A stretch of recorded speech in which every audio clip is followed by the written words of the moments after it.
সরকারি কর্মচারীগণ দুর্বিষহ জীবনযাপন করেছেন।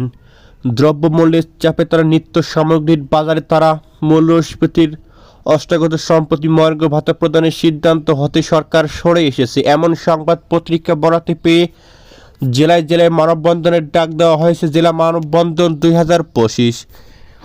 এদিকে সরকার কোন মহার্ঘ ভাতা থেকে সরে আসলো? সমকালের শিরোনাম, সরকারি চাকরির আপাতত পাচ্ছেন না মহার্ঘ ভাতা। খবরটিতে বলা হচ্ছে সরকারি কর্মকর্তা কর্মচারীরা আপাতত পাচ্ছেন না মহার্ঘ ভাতা। জানুয়ারি থেকেই এ ভাতা কার্যকরের যে প্রাথমিক সিদ্ধান্ত নেওয়া হয়েছিল অর্থনীতির বর্তমান টালমহাল পরিস্থিতিতে সেখান থেকে সরে এসেছে অন্তর্বর্তীকালীন সরকার। এদিকে মহার্ঘ ভাতা বাস্তবায়ন হলে হ্রাস টানা যেত না মূল্যস্ফীতির, সমাজে দেখা দিত বৈষম্য, এমন শঙ্কায় সব মহল থেকে সরকারের এই উদ্যোগ নিয়ে সমালোচনার ঝড় ওঠে। এ পটভূমিতে সব কিছু বিবেচনায় নিয়ে মহার্ঘ ভাতা থেকে কিছুটা পিছিয়েছে সরকার। তবে অর্থনীতির স্থিতিশীল ফিরে এলে নতুন অর্থ বছরের বাজেটের বিষয়ে বিবেচনা করা হতে পারে। এদিকে অর্থ মন্ত্রণালয়ের সূত্রে এসব তথ্য জানা গিয়েছে। মহার্ঘ ভাতার সিদ্ধান্ত বাতিলের কর্মচারীরা কি বলেছে? এদিকে জাতীয় প্রেস ক্লাবের সামনে সরকারি চাকরিজীবী ফোরাম আয়োজিত এক প্রতিবাদী অবস্থানে কর্মসূচিতে এই হুঁশিয়ারি দেন বক্তারা। আগামী 31 জানুয়ারির মহার্ঘ ভাতা দেওয়ার নিশ্চয়তা না পেলেও 7 ফেব্রুয়ারি কেন্দ্রীয় শহীদ মিনারে মহাসমাবেশের ঘোষণা দিয়েছেন সরকারি চাকরিজীবী ফোরাম। প্রতিবাদে অবস্থান কর্মসূচিতে বক্তারা অবিলম্বে বৈষম্যমুক্ত নবম পে স্কেল দেওয়ার জন্য পে কমিশন গঠনের দাবি জানান। একই সঙ্গে যে সকল কর্মচারী বেতন স্কেলের শেষ ধাপে চলে গেছেন তাদের বার্ষিক বেতন বৃদ্ধি চলমান রাখার আহ্বান জানানো হয়েছে।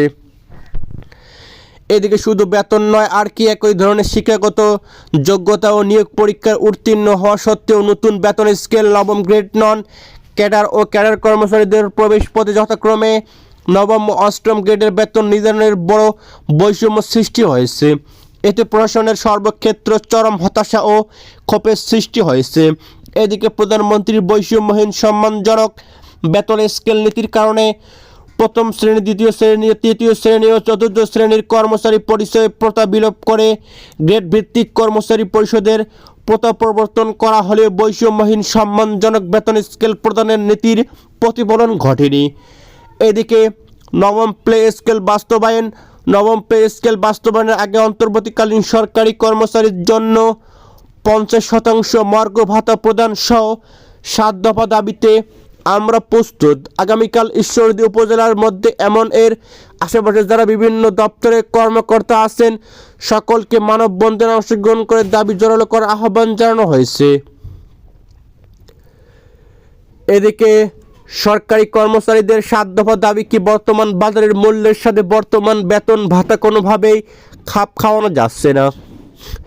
এক পে কমিশন গঠনপূর্বক নবম পে স্কেল বাস্তবায়ন করতে হবে। পে স্কেল বাস্তবায়নের পূর্বে অন্তর্বর্তীকালীন কর্মকর্তাদের জন্য 50% মহার্ঘ ভাতা প্রদান করতে হবে। এদিকে 1973 সালে বঙ্গবন্ধুর ঘোষণা অনুযায়ী 10 ধাপে বেতন স্কেল নির্ধারণ সহ পে কমিশনে কর্মচারী প্রতিনিধি রাখতে হবে। সচিবালয় ন্যায় সকল দপ্তর অধিদপ্তরের পদমান পরিবর্তন সহ 10তম গ্রেডের উন্নতিকরণ এবং এক অভিজ্ঞ নিয়োগ বিধি প্রণয়ন করতে হবে।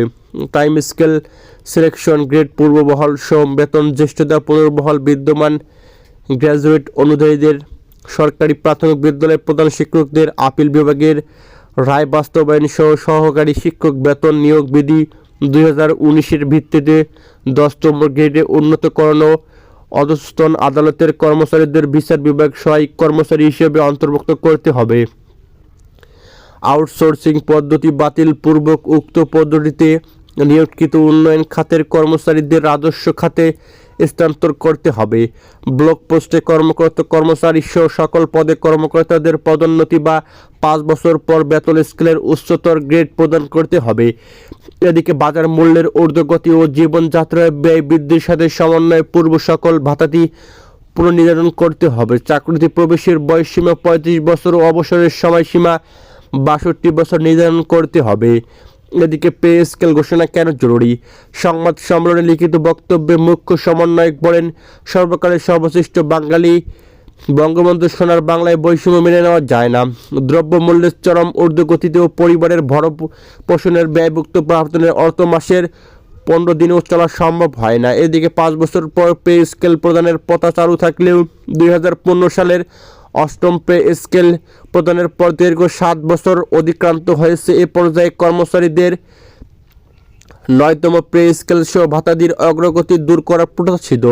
এদিকে অনলম্বে সকল দপ্তর অধিদপ্তরের কর্মচারীদের পদনাম পরিবর্তন করে বেতন ও পদবি বৈষম্য দূর করে পূর্বের ন্যায় টাইম স্কেল সিলেকশন গ্রেড পুনর্বহাল এক ও অভিন্ন নিয়োগ নীতি বাস্তবায়ন করার জন্য মাননীয় প্রধানমন্ত্রী আশু হস্তক্ষেপ কামনা করেন। চাকরি জাতীয়করণের দাবিতে অবস্থান নেওয়া ইবতেদায়ী শিক্ষকদের উপর অমানসিক হামলা নির্যাতনের নিন্দা প্রতিবাদ জানিয়েছে ইসলামী আন্দোলন বাংলাদেশের আমির ও চরমনাই পীর মুফতি সৈয়দ মোহাম্মদ রেজাউল করিম। এদিকে একই সঙ্গে তিনি মাদ্রাসা শিক্ষকদের উপর হামলার বিচার ও চাকরি জাতীয়করণ করে তাদেরকে ক্লাসে ফিরিয়ে দেওয়ার জন্য সরকারের প্রতি আহ্বান জানিয়েছেন। এদিকে সোমবার গণমাধ্যমে পাঠানো এক প্রতিবাদ বিবৃতিতে তিনি এ প্রতিবাদ আহ্বান জানান। এদিকে চরমনাই পীর বলেন, আদর্শ দেশ ও জাতি গড়ার কারিগর অধিকার বঞ্চিত ইবতেদায়ী শিক্ষকদের উপরে পুলিশের অমানবিক নির্যাতন এটা আমরা সহ্য করব না। কেন তাদের উপর লাঠিচার্জ করা হলো, আমরা তাদের বিচার চাই।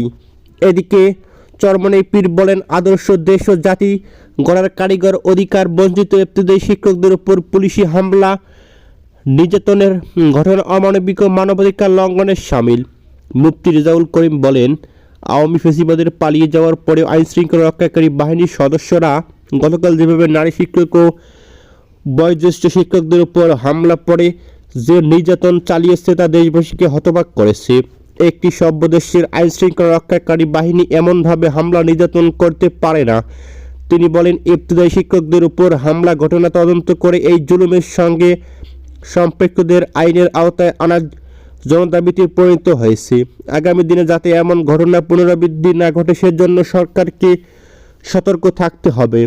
এদিকে চরমনাই পীর অভিযোগ করে বলেন, 40 বছর ধরে অনুদানভুক্ত অনুদানহীন মাদ্রাসা শিক্ষকরা বিনা বেতনে শিক্ষকতা পেশায় মানবতার জীবনযাপন করার পরেও তাদের যৌক্তিক সমস্যার সমাধান না করা দুঃখজনক।